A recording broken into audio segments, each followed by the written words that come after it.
বাংলাদেশ এমন একটি দেশ যে দেশে স্বৈরাচার আসতে পারে কিন্তু স্বৈরাচার টিকে থাকতে পারে না। এই ইতিহাস আমরা সেই মধ্যযুগ এবং আমরা আদিম যুগ থেকে আমরা সেটা দেখে আসছি। যে মাৎসন্যায় বলে একটি কথা, যে অরাজকতার কাল, শেখ হাসিনার যেমন অরাজকতার কাল, এটা ১৫০০ বছর আগেও এই মাৎসন্যায় শব্দটি ছিল, অর্থাৎ বড় বড় মাছ ছোট ছোট মাছকে খেয়ে ফেলত। কিন্তু তারপরেও বিভিন্ন বাংলার বিভিন্ন এলাকার যারা প্রভাবশালী মানুষ তারা একত্রিত হয়ে তারা যখন একটি শক্তিশালী কেন্দ্রীভূত শাসন তারা তৈরি করেছিল গোপালের নেতৃত্বে। তো এইভাবেই তো আমাদের এদেশের ইতিহাস রচিত হয়েছে। সংগ্রাম, আন্দোলন, উৎপীড়নের বিরুদ্ধে প্রতিরোধ করা, সেই ধারাবাহিকতারই আমরা উত্তরাধিকার, আমরা সেটাই আজও বহন করছি। আজ সেই উত্তরাধিকারের আরেকজন নেতা বিএনপির ভারপ্রাপ্ত চেয়ারম্যান তারেক রহমান।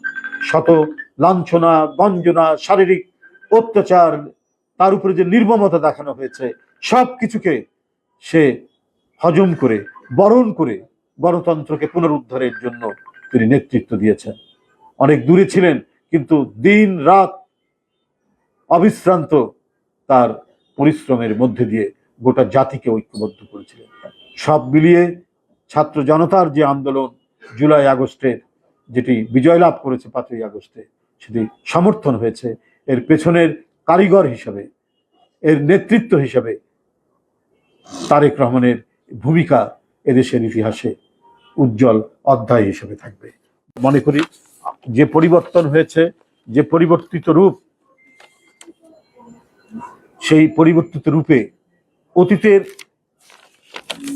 গত যে সরকার, সেই সরকারের যে অব্যবস্থাপনা, লুটপাট এবং তারা যে লুটপাটের জন্য জনগণের প্রতি যে উদাসীনতা দেখিয়েছে, সেটা যেন না হয়, সেটার পুনরাবৃত্তি যেন না হয়।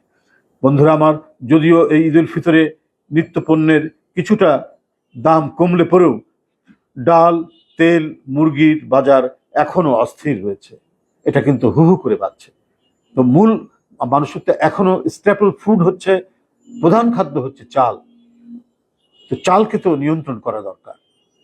সরকারের এই দিকে কোনো পদক্ষেপ আমরা দেখছি না। এই পদক্ষেপগুলি গ্রহণ করতে হবে। বন্ধুরা,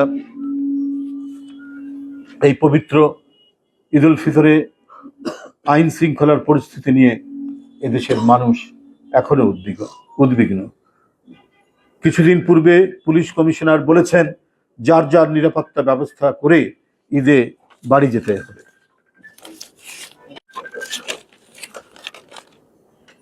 হবে। পুলিশ কমিশনারের বক্তব্যের পর মানুষ আরো আতঙ্কিত হয়ে পড়েছে। চুরি, ডাকাতি, ছিনতাই আরো বেড়ে গেছে। পুলিশ কমিশনার তো ওনার প্রধান দায়িত্ব হচ্ছে কি মানুষের মধ্যে নিরাপত্তা বোধ সঞ্চার করা। তার বক্তব্যে মানুষ যদি আতঙ্কিত হয় তাহলে এটা তো এক ধরনের নৈরাজ্যের শামিল বলে আমরা মনে করি।